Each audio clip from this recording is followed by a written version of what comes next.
Vous allez avoir ça dans l'actualité, massivement dans les semaines à venir, la conférence de Paris, qu'on peut quasiment situer au niveau de la conférence de Kyoto, si on retourne dans le passé, sur les changements climatiques. L'Institut économique de Montréal, qui vient de faire une espèce de guide, juste placer les faits avant que ça commence pour que vous puissiez mieux comprendre les enjeux et les discussions. Yuri Chassin de l'IEDM est avec moi. Bonjour. Bonjour. C'est un gros document que vous avez fait, une grosse recherche. C'est un peu comme les faits de base, c'est-à-dire avant d'en discuter des changements climatiques, où est-ce qu'on se situe? Exactement. Conférence de Paris, son importance, par rapport à Kyoto, mettons. Ben, c'est exactement au même niveau parce que essentiellement, il y a une convention cadre des Nations Unies pour les changements climatiques, mais il faut la mettre en application. À Kyoto, on a décidé d'un protocole de mise en application qui a été suivi par un certain Donc avec des objectifs, chaque pays avec ses objectifs. Exactement. Et ces objectifs-là étaient, dans le fond, ils finissaient pour 2012. Maintenant, ça n'a pas été renouvelé. C'était la réunion de Copenhague en 2009. Ça n'a pas été renouvelé, exactement. Et là, il faut absolument une autre façon d'appliquer. Une des faiblesses qu'on disait de Kyoto, c'est que c'est pas tous les pays qui étaient signataires et certains des pays manquants étaient des gros joueurs. Dont la Chine, qui est devenue le premier pays au monde à émettre des GES. Donc, pour les pays développés, c'est plus intéressant d'être les seuls signataires, même si la Chine n'embarque pas. Si la Chine, l'Inde, le Brésil, la Russie n'embarquent pas. Donc, et plein de pays en développement qui, eux, ont des augmentations d'émissions assez considérables. Vous avez dans votre dossier, on va les repasser ensemble. Je trouve que la meilleure façon de l'illustrer, c'est de présenter les tableaux, les graphiques simples, clairs que vous avez faits. D'abord, ce premier-là, c'est au Canada. Au Canada. Quels sont les secteurs économiques qui en émettent des gaz à effet de serre? Et on comprend, dans le fond, l'importance du transport. Donc, il y a effectivement, pour la production d'énergie, au Québec, ça va relativement bien. On a l'hydroélectricité, ça n'émet pas de gaz à effet de serre, mais pour l'énergie, ailleurs au Canada, c'est un gros secteur. L'énergie, c'est vraiment produire l'électricité pour les maisons. C'est un gros émetteur. Là. Exactement. Parce qu'ils ont des centrales au gaz. Pour les industries, etc. Alors, transport deuxième. C'est le deuxième, et au Québec, c'est même le premier. Et il y en a d'autres. Donc là, ici, le Canada, on illustre les sables bitumineux. Donc les sables bitumineux arrivent là. Exactement. Donc c'est pas les gens qui pensaient que les sables bitumineux, c'est la première grosse affaire, c'est pas le cas. Non, c'est pas. C'est gros comme secteur, mais l'agriculture. Ça a cru beaucoup. Ouais. L'agriculture, c'est aussi important, c'est presque aussi important que les sables bitumineux. C'est pourtant laissé de côté dans bien des traités. OK. Et donc d'autres sources. On va aller à d'autres tableaux qu'il y a là, entre autres celui-là. Un peu la planète, là. Quels sont les pays en termes d'émissions, le pourcentage d'émissions des gaz à effet de serre? Et donc là, on a tous les pays dont les émissions représentent plus de 2% des émissions mondiales. Et donc, le reste du monde est à 35%. C'est ça. Ça, c'est le Canada, entre autres. Canada on est là-dedans, à 1,59. Donc, on se qualifie pas dans les grands joueurs. Donc, la Chine est la seule. première, exact. À presque...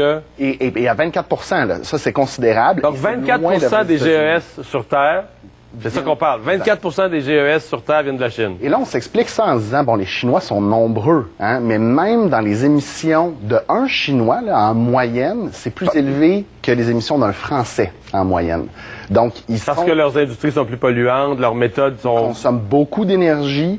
Ils font des efforts, mais étant donné la croissance économique et la construction de centrales au charbon en Chine, qui est proprement ahurissant, là, il y a vraiment des émissions considérables qui viennent de là. États-Unis, tout de suite après la Chine, l'Union européenne. Qui est quand même pas mal moins élevé pour plus d'habitants que les États-Unis. Hein? On voit une nuance ici. OK, ça c'est intéressant. L'Union européenne a plus d'habitants que les États-Unis, moins d'émissions. L'Inde, la Russie, le Japon, le Brésil. Fait qu'on voit que, bon, avec le Japon, c'est un pays développé, mais les autres, il y a beaucoup de pays qui sont en développement. Si on revient à Kyoto, ceux qui avaient, dans les gros émetteurs, là, ceux qui n'avaient pas signé Kyoto. Ben oui, la Chine, l'Inde, en fait, la Russie avait signé, le Brésil avait pas d'objectifs très contraignants. Donc là, on se retrouve avec des joueurs différents quelques 20 ans après. Fait que là, à Paris, on voudrait avoir tout le monde. On veut avoir tout le monde. Idéalement. Absolument. Que tout le monde participe à l'effort. Bon, ça, c'est intéressant parce que là, c'est les années. Donc, on part ici en 1990, on finit en 2012, donc l'année finale de Kyoto. Exact. Et c'est les émissions de GES au Canada en millions de tonnes. Exact. Donc, c'est par rapport à 90 qu'on se compare généralement. Alors, on voit qu'il y a eu une croissance, surtout dans les années 90. Ça montait vite, hein? Exact. Et au début des années 2000, finalement, on a commencé à se stabiliser ici. Fait qu'on voit une petite pointe. Ensuite, on voit la récession. Bon, j'allais le dire. Les gens qui nous regardent doivent quand même penser, les gens doivent se dire, tabarouette, on a fait un bel effort. Non, mais un bel effort pour les gaz à effet de serre en 2008, ça. C'est la récession. C'est la récession. C'est triste à dire, mais quand des emplois se perdent, quand des usines ferment, tout ça, Exact. Ça réduit les émissions. Et c'est ce qu'on a vu dans l'endroit. Alors, ça n'a pas nui à Kyoto. Hein. Le protocole de Kyoto a été respecté au global, notamment en raison de la récession de 2008. Donc, pour plusieurs pays, ça a diminué, effectivement, les gaz à effet de serre. Exemple, à Montréal, un des moments à Montréal où on a fait de gigantesques progrès en matière de gaz à effet de serre, c'est quand on a fermé la raffinerie Shell. Mais en même temps, tout le monde se plaignait, les travailleurs, les syndicats, tout le monde disait ça n'a pas de bon sens, on perd des emplois précieux à Montréal. Et c'est pour ça qu'on voit souvent une confrontation entre environnement et économie sur ce plan-là. OK. Ce sont les émissions de gaz à effet de serre par pays en millions de tonnes. Donc, 90, 2000, 2012. Exact. Donc, on voit que la plupart des... Bon, il y a l'Allemagne, exemple, c'est en baisse. Le Canada, c'est en légère hausse. Mais là, en Chine, la hausse, c'est complètement fou, là. Complètement folle. Alors, c'est ce qui explique, dans le fond, le graphique précédent aussi, hein, c'est que par habitant, les émissions sont plus élevées. Et pour le total, en Chine, ça a doublé, en fait, entre 2000 et 2012, même plus que doublé. Fait que ça veut dire que tu prends, mettons, les efforts d'un petit pays, ou même d'un gros pays comme l'Allemagne, où les efforts représentent ça sur le graphique. C'est complètement annulé. Sont 1000 fois annulés par la Chine, là. Ce qu'on voit aussi, c'est que la Chine et d'autres pays comme l'Inde ou... en Inde aussi, l'augmentation, ça a doublé comme là. Exact. Donc, on voit qu'il y a une augmentation, alors que les pays industrialisés, eux, justement, parviennent davantage à diminuer leurs émissions dans le temps, surtout dans les dernières années. Okay. Ça, c'est un peu le même tableau, mais plutôt de le prendre en absolu. Évidemment, la Chine, c'est un pays d'1 milliard et plus d'habitants. Tu le ramènes par habitant, par citoyen. Exact. Donc, on voit que la Chine est assez loin dans ce graphique-là. Elle est quand même au-dessus de la France, c'est ce que je soulignais. Mais dans les premiers pays, on voit l'Australie et le Canada. Par habitant. Le Canada devant les États-Unis. Donc, par Canadien, là, nos émissions sont plus importantes que par Américain moyen. Ça, donc, on a ralenti nos émissions de gaz à effet de serre, on les a même diminué un peu, mais dans le monde, le Canada se classe assez mal quand on prend les émissions de gaz à effet de serre per capita, par citoyen. Exactement. Donc, évidemment, on a eu une croissance économique relativement bonne. On a été un peu moins affecté par la récession. Ça donne aussi ces résultats-là. Celui-ci est intéressant. Donc, même statistique, les gaz à effet de serre par habitant dans le Canada. Mais là, vous le redivisez par province. Parce que on est toujours intéressé à voir le Québec, comment on se situe dans le Canada. Exact. Et en général, hein, on comprend qu'il y a des grosses différences. Au Québec, on se voit comme étant très vert. Ben, dans ce cas-ci, c'est tout à fait vrai. Donc, les émissions du Québec sont les plus faibles, à environ 10 tonnes, en fait, 10 tonnes d'équivalent de CO2. Et on se retrouve beaucoup plus bas, par exemple, que la Saskatchewan ou que l'Alberta, qui sont à 68, 67.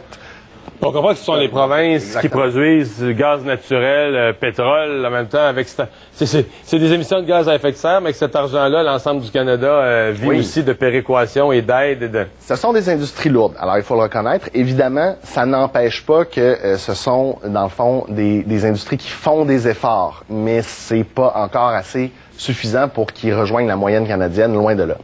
OK. C'est un bon portrait. Si on essaie de conclure ou de simplifier le genre de discussions qu'ils peuvent avoir à Paris. Parce que c'est sûr que notre premier ministre s'en va à Paris puis il dit moi je suis un vert. Justin Trudeau, on le sait déjà, il va faire ça, c'est sa politique. Il va dire moi je veux que le Canada fasse plus d'efforts qu'avant. Ça, on aime ça. Notre premier ministre, il fait bien ça là, à Paris. Mais quand il revient chez nous, là, il faut qu'il nous annonce à nous, pauvres contribuables, qu'est-ce qu'on va faire, nous autres, pour atteindre ces objectifs. C'est quoi les options?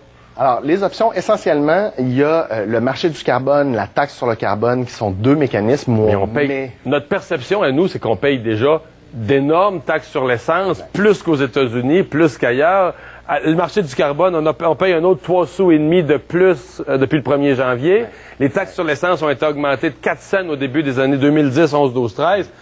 Alors, c'est ça. Alors, c'est des solutions souvent envisagées, la taxe sur le carbone et le marché du carbone, mais effectivement, il faut prendre en compte le contexte actuel. Alors, quel est le contexte actuel? Les taxes sur les carburants se montent pour tous les gouvernements au Canada là, à près de 22 milliards de dollars par année. Oui, absolument. Donc, on paie ça déjà, vous et moi.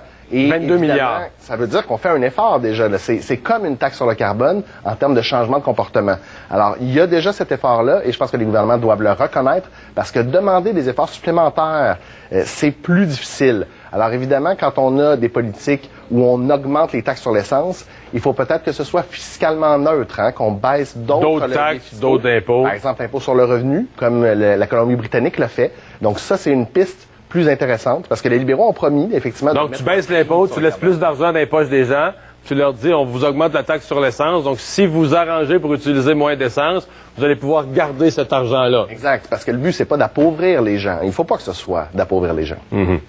Fait qu'il y a des discussions intéressantes qui s'en viennent. Peu importe le résultat de Paris, hein, on va continuer à en discuter, ça c'est clair. Ouais, mais ça va être beaucoup dans l'actualité. Conférence de Paris, premier jour de décembre. Du 30 novembre au 11 décembre. Donc le 11 décembre, on va voir quel va être le résultat, mais c'est le 30 novembre qu'il y a tous les chefs d'État, Barack Obama, Angela Merkel, etc. Ouais. Puis là, on a compris dans les tableaux que si la Chine, l'Inde, ne signe pas ou menace de pas signer, on est devant un psychodrame. Là. On n'aura pas de bons résultats, là. Ouais.